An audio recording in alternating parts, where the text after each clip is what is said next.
Missouri's governor is sending the National Guard to bring peace and order to the city of Ferguson.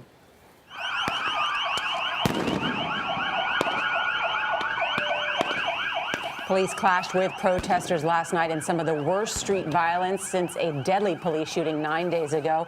Governor Jay Nixon signed an order early this morning calling in the Guard. Also this morning, Ferguson officials postponed the first day of school for the second time.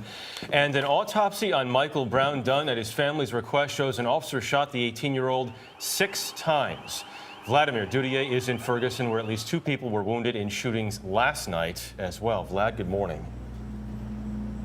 Good morning. Well, nearly 3 hours before the curfew was set to begin last night, violence once again erupted on West Florissant Avenue here in Ferguson, Missouri. And we were on the streets as the area became engulfed with rubber bullets, tear gas, smoke bombs on streets packed with police and nearly 700 protesters. Chaos once again filled the streets of Ferguson late Sunday night as police officers in riot gear fired tear gas into crowds of protesters. But the demonstrators stood their ground. Many were peaceful. Others were more aggressive, building makeshift barricades and throwing bricks and debris from looted shops nearby. Molotov cocktails were thrown. There were shootings, looting, vandalism, and other acts of violence that clearly appear not to have been spontaneous, but premeditated criminal acts. Law enforcement officials report the riots began shortly after multiple shootings occurred around 8 p.m., heightening police presence as the crowds grew. I had no alternative but to elevate the level of our response. Just hours before the riot broke out, Captain Ron Johnson spoke at a Ferguson rally for the family of Michael Brown, pledging solidarity with the community. You are my family, you are my friends, and I am you. But people here are growing increasingly frustrated with the investigation into Brown's death.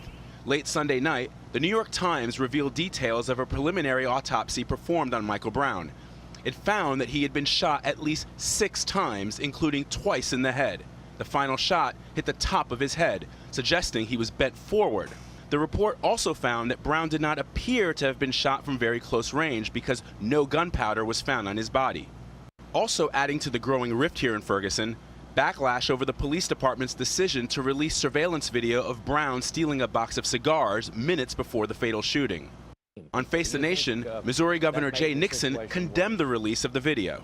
Oh, we didn't have any knowledge about that. I think the Justice Department also indicated they didn't think it should be released, and I think it had an incendiary effect.